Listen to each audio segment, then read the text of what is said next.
This is the official Rolling Wrestling Review Show here on YouTube, and these are my thoughts on the third Raw pay-per-view of the year and one of the most brutal pay-per-views of the year, Hell in a Cell. They say in hell there is no escape. Inside the demonic structure, the one they call Hell in a Cell, there is definitely no escape. And your soul is never the same. When reviewing something like Hell in a Cell, you too are never the same. So welcome to hell. Hell in a Cell.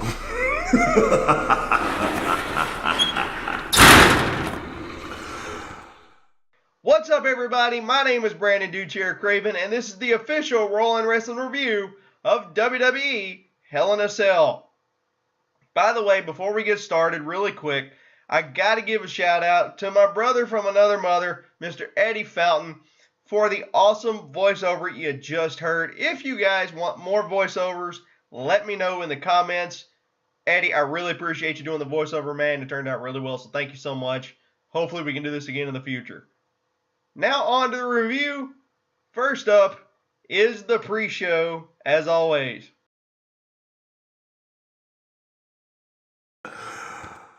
Match on the pre-show was a Cruiserweight 6-man tag team match that saw Sin Cara, Lince Dorado, and Cedric Alexander versus Tony Nese, Drew Gulak, and Arya Daivari on the other side.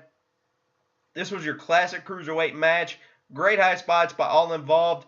Even Sin Cara got involved on the highlights. It was really good. And I'm telling you, I think Sin Cara found his calling with this Cruiserweight division. Your winners, Sin Cara, Lince Dorado, and Cedric Alexander. Overall, 3.5 out of 5 stars. Great opening match to start the night out. Now we're going to take a look at the main card.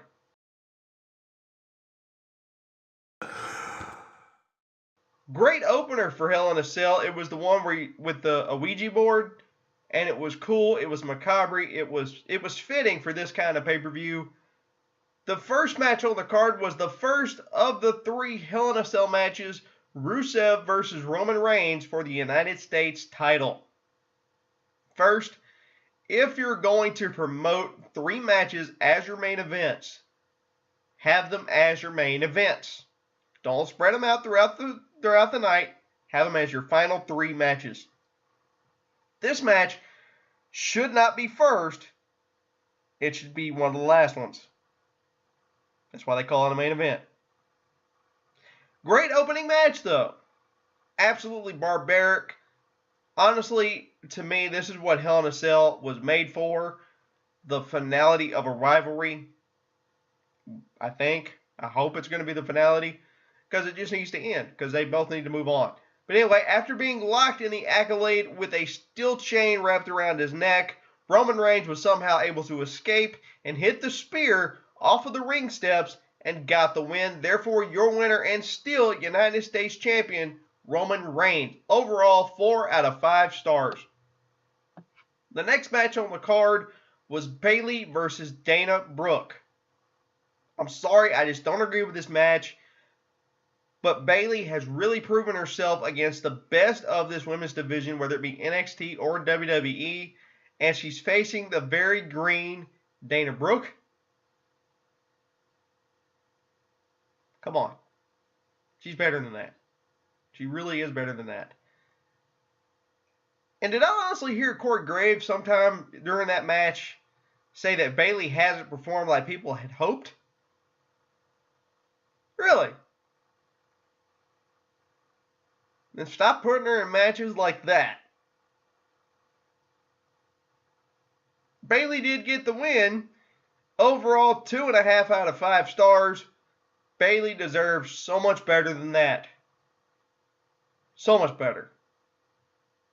Next match on the card, Big Cass and Enzo versus Gallows and Anderson. Classic tag team matchup. After a magic killer, your winners, Luke Gallows and Carl Anderson, surprisingly pick up the win. Overall, 3 out of 5 stars.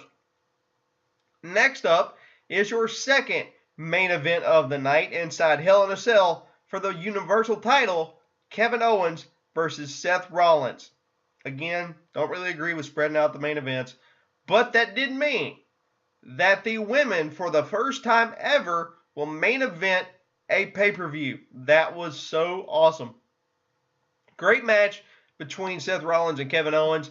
Owens dominated early on and for most of the matchup, even throwing Rollins into the cell from the ring like a lawn dart. It was almost like Seth Rollins was going for a suicide dive through the ropes, and Kevin Owens just grabbed him and just threw him out that way. That was brutal. Great sequence later in the match that saw a little bit of a botch with Owens. It actually ended up not being a botch, but he used a fire extinguisher and hit the ref with the CO2 coming out of the canister. That allowed Chris Jericho to get into the match, and Owens ended up going through 2 tables later on outside the ring after Rollins powerbombed him from the ring to those tables set up outside. That was a really, really cool spot. But it basically, after that, became a handicap match with Chris Jericho and Kevin Owens double teaming Seth Rollins. And after a powerbomb through 2 chairs, your winner and still Universal Champion, Kevin Owens. Fantastic match, even though it did kind of turn into a handicap match. 4 out of 5 stars. The next match on the card for the Cruiserweight title, TJ Perkins faced the Brian Kendrick. This match was more technical than a Cruiserweight match. Didn't really see a lot of high spots, but I'm not complaining. After using an injury to fake out TJ Perkins, your winner and new Cruiserweight champion, the Brian Kendrick. Overall, 3 out of 5 stars. Next up, the New Day try to continue their record-setting run as tag team champions as they face the unlikely team of Cesaro and Sheamus. Great match overall, fantastic highlights. After Kofi got retribution on Sheamus for hitting Big E with Francesca the Trombone, your winners by disqualification, Sheamus and Cesaro.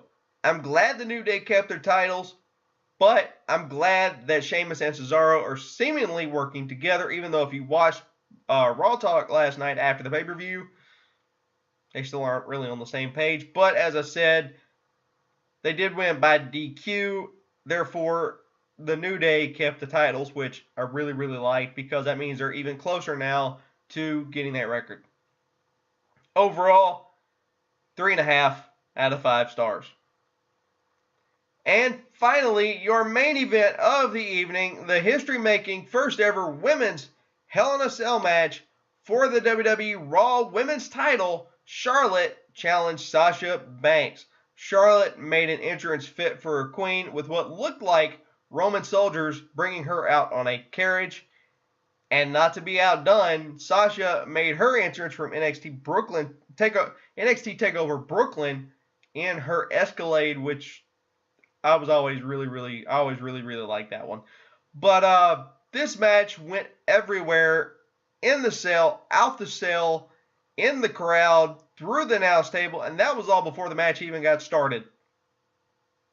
And if you saw the match before it got started, where they were just sitting in the ring, waiting on the cell to be lowered, you could see the emotion on both their faces, and you could just see how scared they both were, because you could tell that the pressure was finally starting to sink in. And that's what made the match so much more special to me. And it was just really, really cool. After being powerbombed from the side of the cell into the announce table by Charlotte, Sasha was almost carted out, reminiscent of Mick Foley being carted out back in '97 during his Hell in a Cell with The Undertaker, the classic Hell in a Cell match with The Undertaker. She did get back in the ring, though, before Charlotte was handed the title due to forfeit, and the match officially started. Great match overall. Too many highlights to talk about. Way too many highlights to talk about. I mean, they used steel chairs, tables, the cell itself. I mean, it was just absolutely brutal. It was amazing. Your winner and new WWE Raw Women's Champion, Charlotte. You could have honestly heard a pin drop at the end in the TD Gardens. It was amazing. Now, I have been going back and forth on this for the last few hours on whether or not to give this my second 5-star rating or a 4-star rating or a 4.5. Because here's the thing. While I don't necessarily like the ending where the title changed hands, because I don't like when titles change hands at every pay-per-view. I don't like that. I understand why they did it. I think they're going to start bringing Bayley into the main event picture and bringing her into the women's title picture. And for me, Charlotte makes a more believable heel at this point. Because, as Charlotte has stated multiple times with Sasha, she is the internet darling. The people love this girl. And it's rightfully so. But it would be really, really difficult at this point in time to make Sasha a heel because the crowd is so behind her. So it would just be really, really difficult, in my opinion, to make Sasha a heel right now. So Charlotte seems like the most viable option for being a heel if they bring Bayley into the mix. So I see why they did it. Again, I just don't like the ending with the title change in hand so much. If they were going to do that, why not keep the title on Charlotte to begin with? So, unfortunately, I cannot give this match a 5-star rating. I'm going to give it a 4.5 out of 5 stars. Does not mean I think any less of the match. The match definitely lived up to the hype that it was given over the last few weeks. I absolutely love this match. It was my favorite match on the card. Speaking of that, let's talk about my match of the night. Of course, my match of the night has to go to the WWE Women's Championship match main event inside Hell in a Cell. Absolutely fantastic matchup. Overall, I'm going to give this pay-per-view a very solid 4 out of 5 stars. Great pay-per-view, and kudos to the WWE for letting the women main event a major pay-per-view. And ladies and gentlemen, boys and girls, that is going to do it for my review of WWE Hell in a Cell. Let me know what you thought of the pay-per-view in the comments below.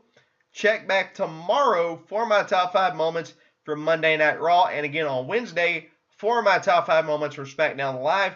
And we didn't meet the subscriber challenge this time around, but I have another subscriber challenge coming up later this week. So be sure to check that out as well. And as always, don't forget to like, share, and subscribe. God bless you. My name is Brandon Ducher Craven, and I am down for the 3 count. 1, 2, 3. See you next time, right here on the Roller Wrestling Review YouTube channel. Ducher out. See ya.